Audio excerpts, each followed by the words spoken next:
So continuing my series going over the best weapon builds possible for pretty much every weapon in Season 3 of Arena Breakout Infinite, I want to go over a weapon that I've really liked using since the game was first released all the way back in beta that I think isn't actually used a ton, but I think is kind of underrated and just a really cool looking gun in general. And this is going to be the TO3, which also uses the 5.8x42 caliber, which only 2 weapons in the game use, and I think is one of the least used calibers, especially once you get up into the more meta weapons. And I've been having a lot of success with this build. I'm surprised how good it's actually been. And this weapon feels very good to use all around. It feels good at longer ranges, even though it does kind of feel like it has really high damage fall off for some reason, but it still feels good at longer ranges. Like you can still hit things pretty easily. It feels pretty good at close ranges because of the 700 RPM and the rounds generally being decent. And it just feels good in general to use, which is pretty surprising because this full build with a really expensive sight and the absurdly overpowered front grip is only like 600,000 right now. And keep in mind, the lightweight tactical front grip is 176,000 right now, ungodly overpriced. You can just switch to the B25 tilt front grip, which is just -2 on vertical recoil, which you already have more than enough of. And you can use that instead. And it's 493 because the B25 tilt front grip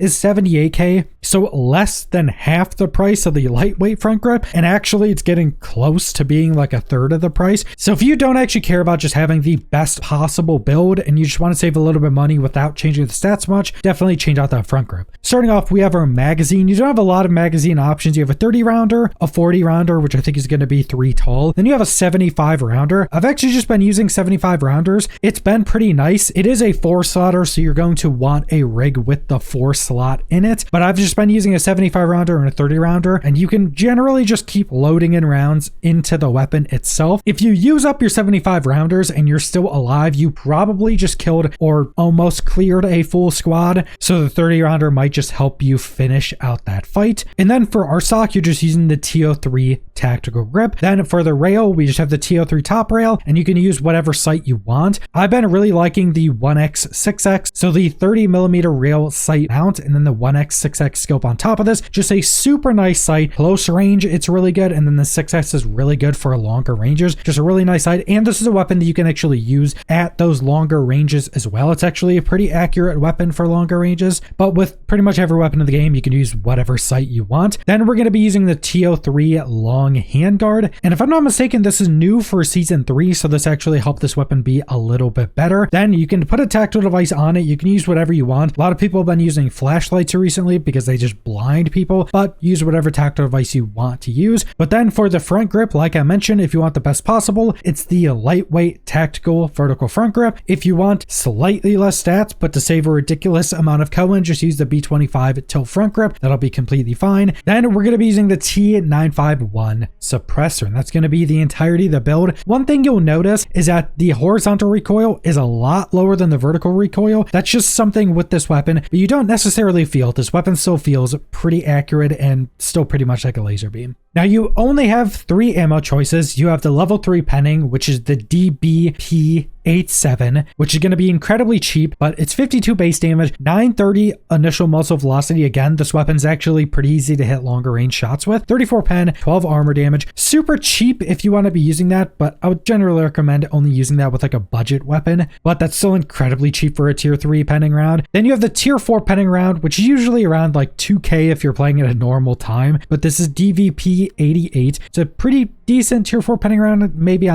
more on the average side. 48 base damage, 870 initial muzzle velocity, so again, really good at longer ranges. 44 pen, 19 armor damage, generally around like a mid-tier tier 4 penning round. But then you have something that's quite interesting, and you have the tier 5 penning round, which is DVC 12, and this is generally a much cheaper round than a lot of the other tier 5 penning rounds. In fact, it's a little expensive showing right here at 4,700. You can usually get it more at 4k, sometimes even below below 4K, which is kind of crazy for tier 5 penning. Like if we go 556, tier 5 penning is 7200. If you go 545, the tier 5 penning is 6700, probably around 7K most of the time. If you go 762 by 39, the tier 5 penning is 7400. So the tier 5 penning with this caliber is generally a lot cheaper. And if you're playing in normal times, you can pretty consistently get it at just like 4K, which is super cheap for tier 5 penning. But it's 44 base damage, 915 initial muzzle velocity. So again, really crazy for longer ranges. 53 pen, 29 armor damage. I actually haven't been using this a lot, and I probably will start just because of the price. And I think with the price of that and the weapon not necessarily being super expensive for how good the stats are, this weapon may actually be a really good budget weapon for like forbidden runs, while still being a weapon that can actually win fights against top tier geared players. But that's the entirety of the best overall build for the TO3. I've really just always liked this weapon for some reason, even though it's not necessarily like a best meta weapon. I've just always enjoyed using it, and I've actually used this for a ton of runs recently and haven't lost the one weapon I've been using. So it's been working really well for me personally, and overall just a pretty good fun weapon to use. Not going to be crazy meta like an HK or something, but